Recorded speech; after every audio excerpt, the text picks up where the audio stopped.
Hello everyone, আসসালামু আলাইকুম। Welcome to জান্নাস mini kitchen. আজকে চলে এসেছি আপনাদের সাথে কোরিয়ান রামেন নুডলসের রেসিপি নিয়ে।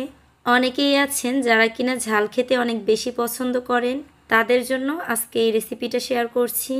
আর যেহেতু আমিও অনেক বেশি ঝাল খেতে পছন্দ করি, তাই এই রেসিপিটা কিন্তু আমারও অনেক বেশি পছন্দের।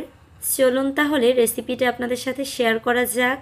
নুডলসটা রান্না করার আগে প্রথমেই একটা প্যানে আমি কিছুটা তেল গরম করে নিচ্ছি।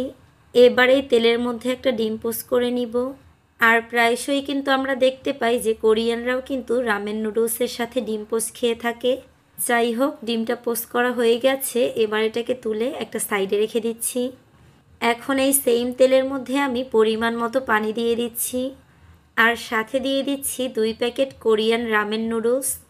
এবার নুডলসটাকে হালকা একটু নেড়ে চেড়ে নুডলসের প্যাকেটের মধ্যে যে 2টা সবজির প্যাকেট ছিল, সেই প্যাকেট 2টাও এখানে দিয়ে দিচ্ছি। এখন এই সবজি আর নুডলসটাকে খুব ভালো করে নেড়ে চেড়ে মিশিয়ে নিচ্ছি।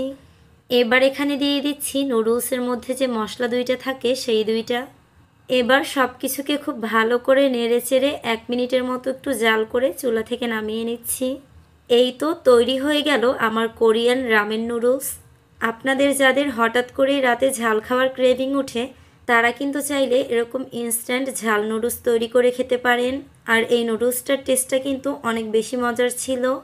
আর দেখতেই তো পারছেন, নুডলসটাকে আমি ডিম পোচের সাথে সার্ভ করেছি, তাই দেখতেও কিন্তু অনেক সুন্দর লাগছে। আশা করছি আমার আজকের রেসিপিটা আপনাদের ভালো লেগেছে। আজকের মতো এখানেই বিদায় নিচ্ছি। সবাই ভালো থাকবেন। আল্লাহ হাফেজ।